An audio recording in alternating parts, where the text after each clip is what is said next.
In this video, we'll discuss running the decision tree regression function using UnifyML SQL. We'll execute the UnifyML decision tree regression algorithm through a UnifyML query. Here, we demonstrate how to run UnifyML decision tree regression functions using UnifyML SQL. Now, let's take a look at a simple UnifyML decision tree regression function. Before running the regression function, we'll first examine the dataset used for the decision tree regression. For this example, I'm using hospital length of stay as my dataset. This query is limited to focus on the relevant data.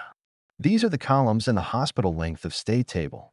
Unique ID of the patient, gender of the patient, presence of conditions such as dialysis, asthma, iron deficiency, pneumonia, substance dependency, psychological disorders, and depression. These input columns or feature columns serve as the basis for predicting a patient's length of stay. Using these features, we apply the UnifyML Decision Tree Regression function to estimate the number of days a patient will remain in the hospital. Decision Tree Regression function parameters.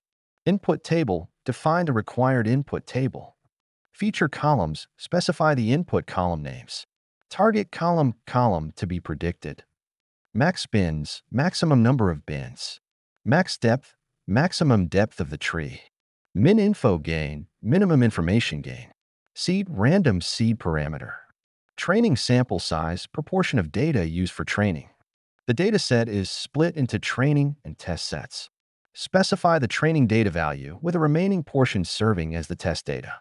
The model is saved for further predictions using the UnifyML Decision Tree Regression function. Additional parameters and model tuning. You can explore more parameters through the UnifyML documentation, including input columns, target column, input table, and input data types. To modify data types, use the input data types parameter. Hyperparameter tuning for model optimization includes two methods: train validation and cross-validation. Key hyperparameters include max bins, maximum number of bins, max depth, maximum tree depth, min info gain, minimum information gain, seed params, randomization settings. Parallelism enables parallel processing. Number of folds for splitting training and test sets. Number partitions specifies partitioning strategy.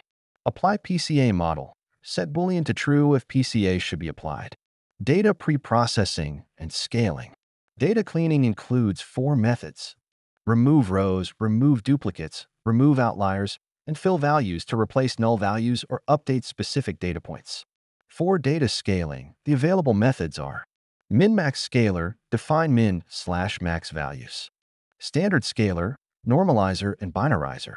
If the data is already cached, specify the input cache ID instead of the input table. Other parameters include bytes per chunk, which defines processing size. Executing this query runs the UnifyML Decision Tree Regression function on the backend. The output includes MSE mean squared error, MAE mean absolute error, RMSE root mean squared error, our superscript 2 value, prediction accuracy, and output model name, save model. Running predictions with UnifyML Decision Tree Regression. To make predictions, specify the predict input table name. Load the saved input model.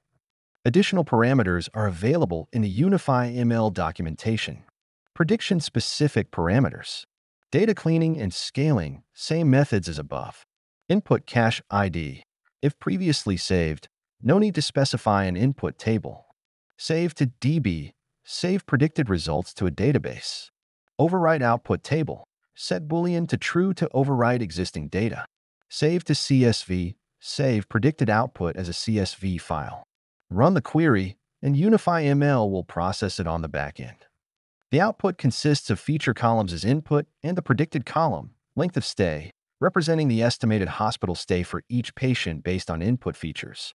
By following this method, you can apply the UnifyML Decision Tree Regression function to any regression dataset. Thank you for watching this video.